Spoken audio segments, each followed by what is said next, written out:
దేవుడు నీ ప్రార్థన వినే దేవుడు. ఏదైనా మాట్లాడితే వినగలిగే దేవుడే దేవుడు. నువ్వేదైనా మాట్లాడితే యేసు ప్రభు ఒక బొమ్మ కాదు వినకుండా పోవటానికి. నువ్వేదైనా ప్రార్థన చేస్తే ఆయనకి చెవులు ఉన్నాయి, వింటాడు. ఆయన ఒక విగ్రహం కాదు వినకుండా ఉండడానికి. నువ్వు ప్రార్థన చేస్తే నీతోటి మళ్ళీ తిరిగి మాట్లాడతాడు. ఆయనే ఒక నోరు లేని బొమ్మ కాదు, ఆయన సజీవుడు. నేను ఎవరిని విమర్శించట్లేదు, యేసు ప్రభు గురించి చెప్తున్నా. మానవుడు తయారు చేస్తే యేసు ప్రభు తయారవ్వలేదు. యేసు ప్రభు తయారు చేస్తేనే మానవుడు తయారయ్యాడు. ఏదైనా ఒక వస్తువును మనం తయారు చేయగలం, ఏ వస్తువు మనల్ని తయారు చేయలేదు. ఇది సత్యం. యేసుక్రీస్తు నా యొద్దకే రమ్మని ఎందుకు రమ్మంటున్నాడు? బైబిల్ గ్రంథం ఈ విధంగా సెలవిస్తుంది. యోహాను సువార్త 14వ అధ్యాయము 6వ వచనం, నేనే మార్గమును, నేనే సత్యమును, నేనే జీవమును, నా ద్వారా తప్ప ఎవడును తండ్రి యొద్దకు రాడు. ఈ ప్రపంచంలో చాలా కోట్ల మంది దేవీ దేవతలు ఉన్నారు. ఎవరి విశ్వాసాలు వాళ్ళవి, ఎవరి గొప్పతనాలు వాళ్ళవి, నేను కాదనట్లేదు.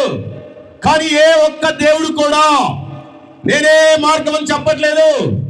ఏ దేవత కూడా నేనే సత్యము అని చెప్పట్లేదు, నేనే మార్గము అని చెప్పట్లేదు. ఒక యేసు ప్రభు మాత్రమే చెప్పగలడు. ఎందుకంటే ఆయన సజీవుడు, ఆయన దేవుడు కాబట్టి చెప్పగలడు. ఇంతమందిలో ఇప్పుడు నా పేరు మల్లికార్జునరావు. నేను మల్లికార్జునరావు కాబట్టే మల్లికార్జునరావు అని చెప్పుకుంటున్నాను. వేరే వాళ్ళు ఎవరు చెప్పుకోలేరు. ఆయన దేవుడు కాబట్టి ఆయన చెప్పుకుంటున్నాడు, నేనే సత్యము, నేనే మార్గము, నేనే జీవము. తెలుసుకోవాలి. ఇవన్నీ ఎందుకు దేవుడు మనిషికి చెప్తున్నాడు? వినాలని చెప్తున్నాడు. ఎందుకంటే వాక్యం ఈ విధంగా సెలవిస్తుంది.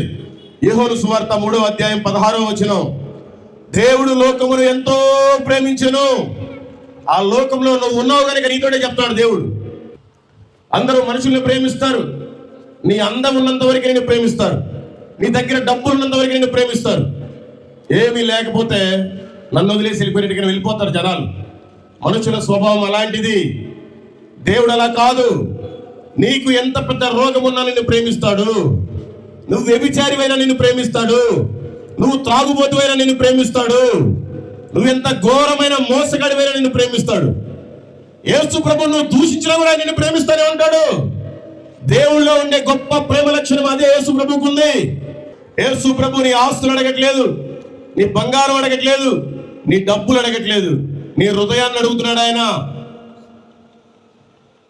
దయచేసి తెలుసుకోవాలి, లేకపోతే చాలా కష్టం.